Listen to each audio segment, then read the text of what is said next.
பாபா ஓர் கருணாலயம், பாதம்தான் கமலாலயம்.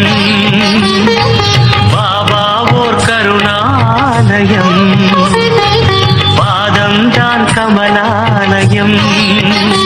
சாயப்பா மேல் நம்பிக்கையும் பற்றும் கொண்டு அவரை வணங்கி வரும் சாய் பக்தர்கள் அனைவருக்கும் வணக்கம். நல்லதையே நினைப்போம், நல்லதே நடக்கும்.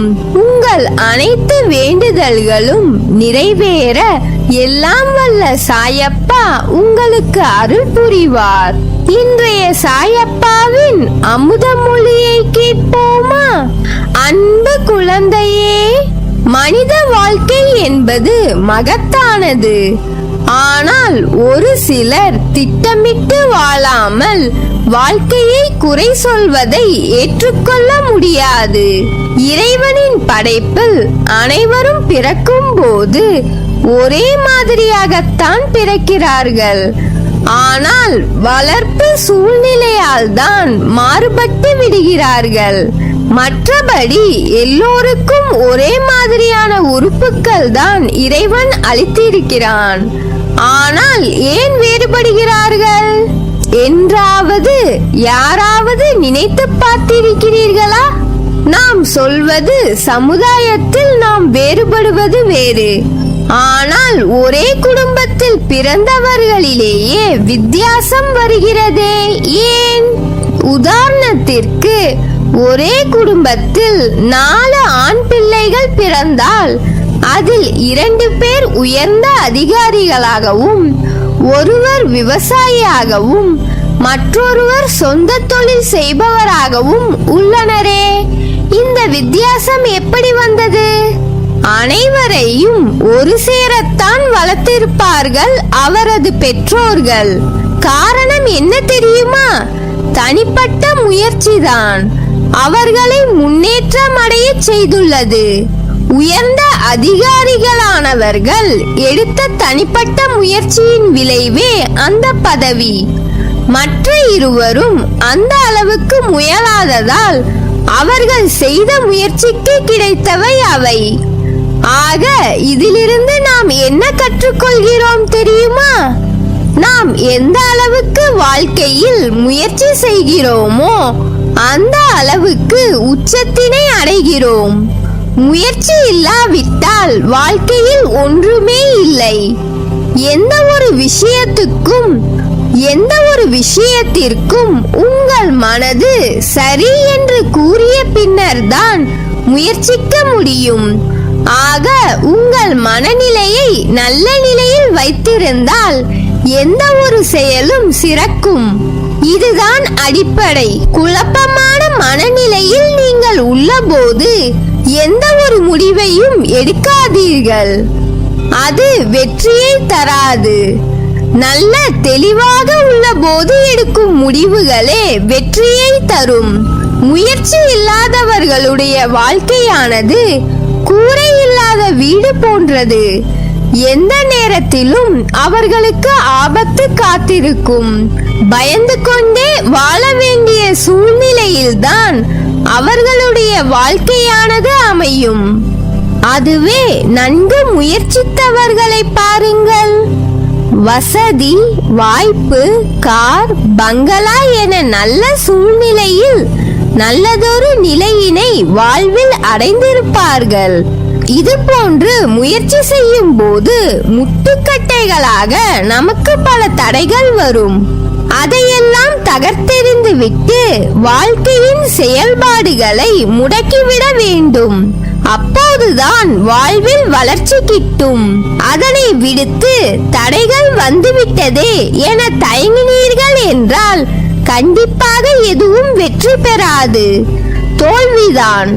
எதனை பற்றியும் கவலைப்படாமல் திட்டமிட்டு கொண்டே உங்கள் செயல்பாடுகளை தொடர்ந்து செய்து கொண்டே இருக்க வேண்டும். தடைகள் என்பதில் பல வகை உள்ளது. இயற்கையாகவே வருவது, இடையூறினால் வருவது, எதிரிகளால் வருவது என பலவித தடைகள் உண்டு.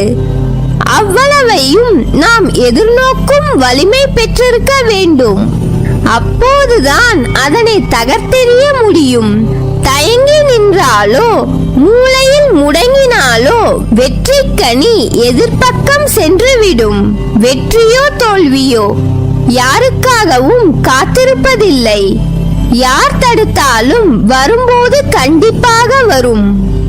ஆகையால் முயற்சி என்பது நிறுத்தாமல் தொடர்ந்து செய்து கொண்டிருக்கும் பட்சத்தில் தொடர் தோல்வியே அடைந்திருந்தாலும் ஒரு முறை வெற்றியை தந்தாக வேண்டும்.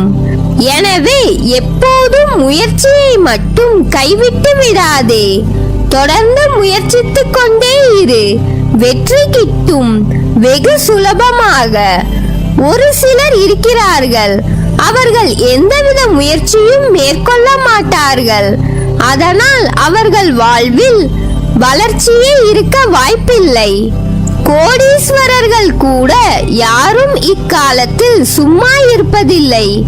ஏதாவது ஒரு தொழிலை செய்து கொண்டு தான் இருக்கிறார்கள். நீங்கள் உழைக்காவிட்டால் சோம்பேறித்தனம் உங்கள் வாழ்க்கையை சீரழித்து விடும். அதனால்தான் வசதி வாய்ப்புகள் இருந்தாலும் இந்த சோம்பேறித்தனத்தினை உண்டாக்கிவிடக் கூடாது என்ற பயத்தில்தான் ஒரு சில தொழில்களை அவர்கள் செய்து வருகிறார்கள்.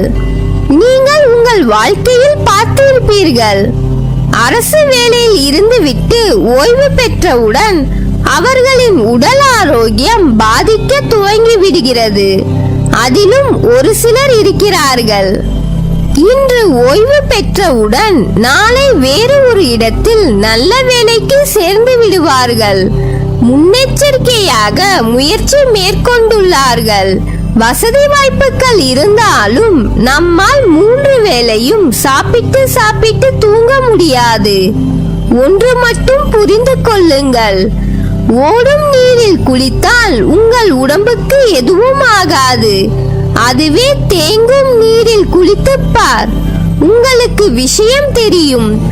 எனவே முடிந்தவரை எங்கும் தேங்கி விடாதீர்கள், அது ஆபத்தை தான் விளைவிக்கும். எனவே யாராக இருந்தாலும் எந்த சூழ்நிலையிலும் உங்களுடைய முயற்சியை மட்டும் விட்டு விடாதீர்கள். எந்த செயலும் செய்யாமல் இருந்துவிட்டால் அது ஆபத்தில் தான் முடியும். தொடர் முயற்சி உடையவர்களே வாழ்க்கையில் ஜெயிக்கிறார்கள். அத்தகைய முயற்சி இல்லாதவர்கள் முடங்கி போய் நோயால் பாதிப்படைந்து தங்கள் ஆரோக்கியத்தினை இழந்து விடுகிறார்கள். எனவே முயற்சி செய்து கொண்டே இருங்கள். ஒரு கட்டத்தில் உங்களை யார் என்று உங்களுக்கு சொல்லும் அந்த முயற்சி.